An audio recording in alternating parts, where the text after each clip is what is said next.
Jake and I always dreamed of owning a home, not just any home, but our home, a place we could make ours.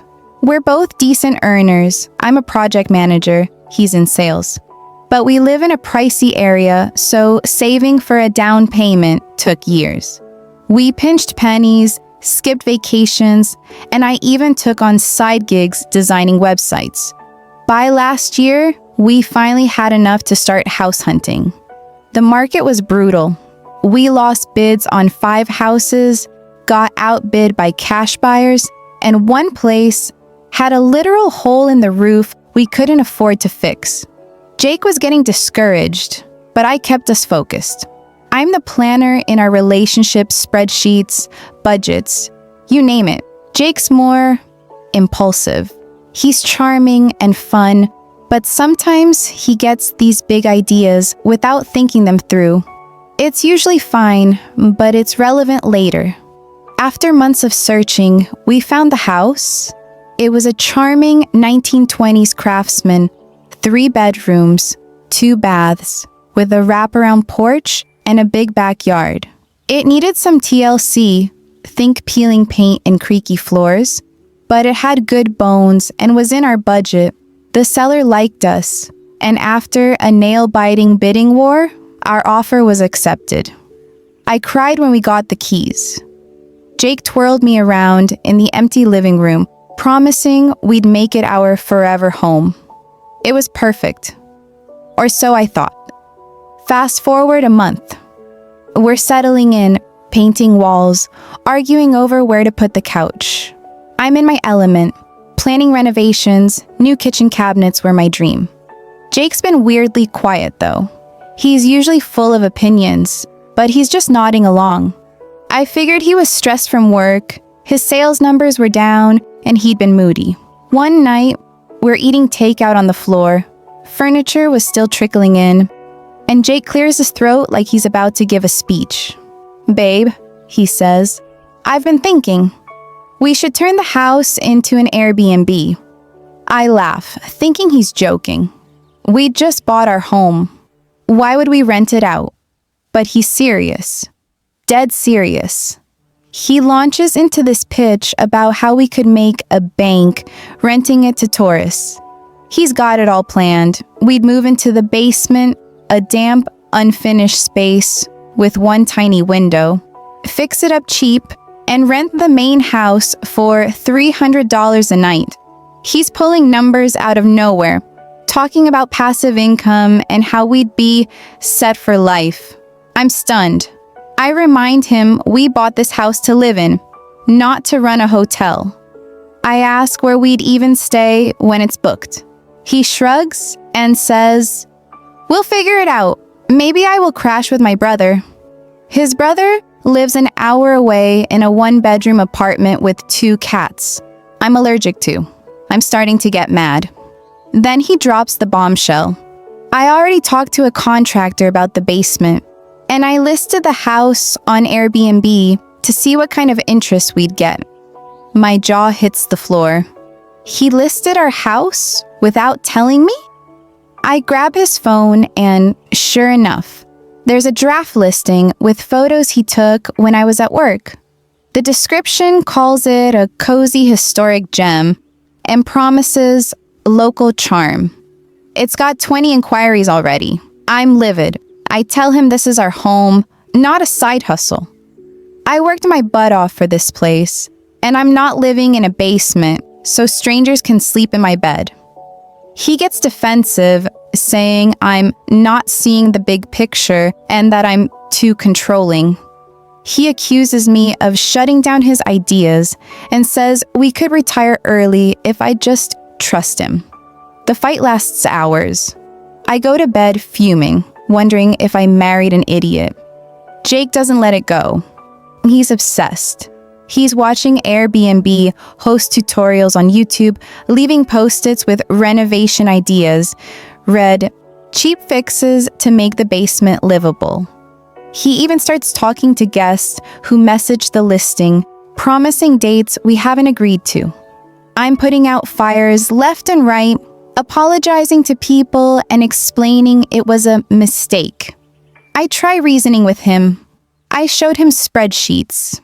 Yes, I made one, proving that after taxes, fees, and maintenance, we barely break even unless we rented it 20 nights a month, and that's assuming no disasters like broken pipes or bad reviews. He waves it off, saying I'm overcomplicating it. I suggest compromises, like renting a room occasionally, but he's all in on his vision.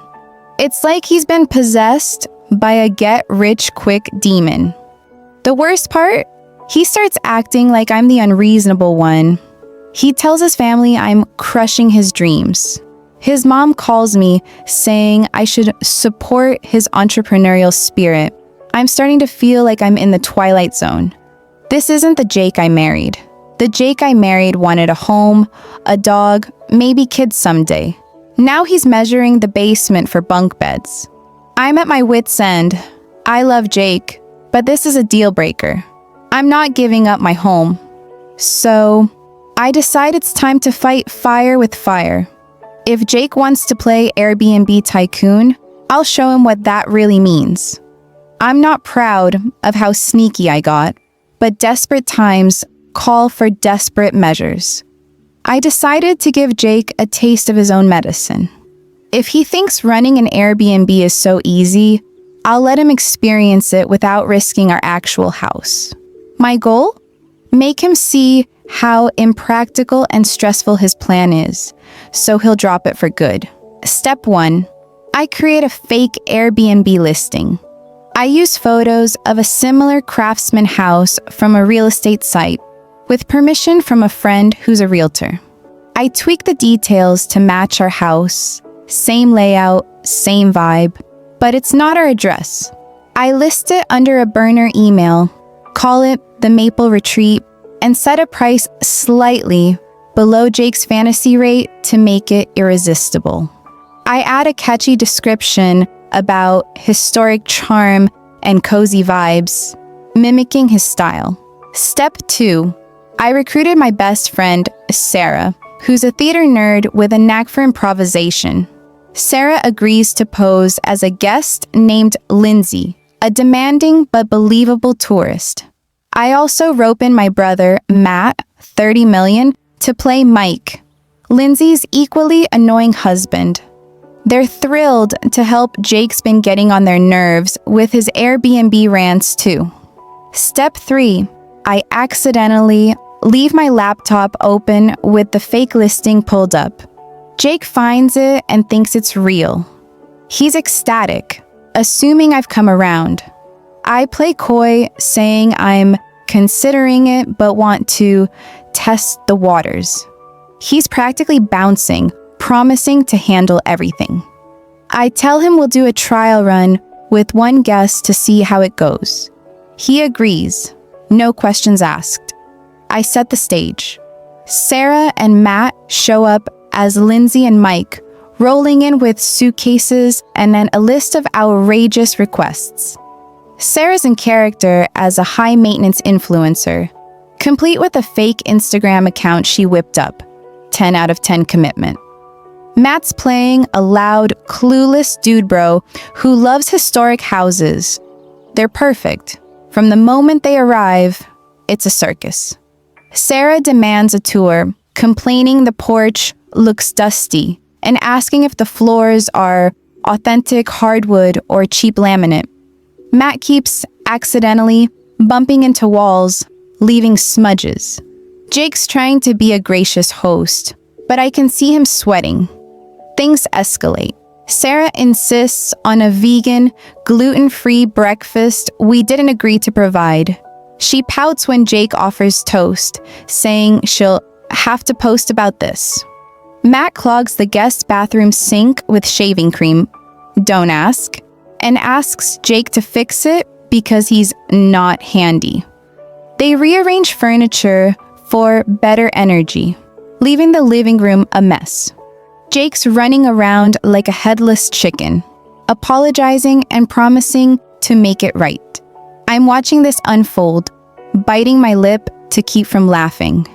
I play the supportive wife, offering to help, but Jake insists he's got it. This is what hosts do, he says, looking frazzled. Sarah and Matt are relentless. They accidentally spill red wine on a rug. It was grape juice, but Jake didn't know that. Sarah asks for a refund because the Wi-Fi feels slow. Matt blasts music at 11 p.m., saying he's vibing with the house's aura. By day 2, Jake's a wreck. He's barely slept, fielding texts from Lindsay at all hours. Sarah's a night owl.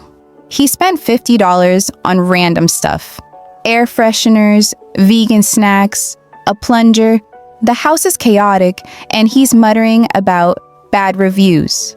I'm keeping a straight face, but inside, I'm cackling.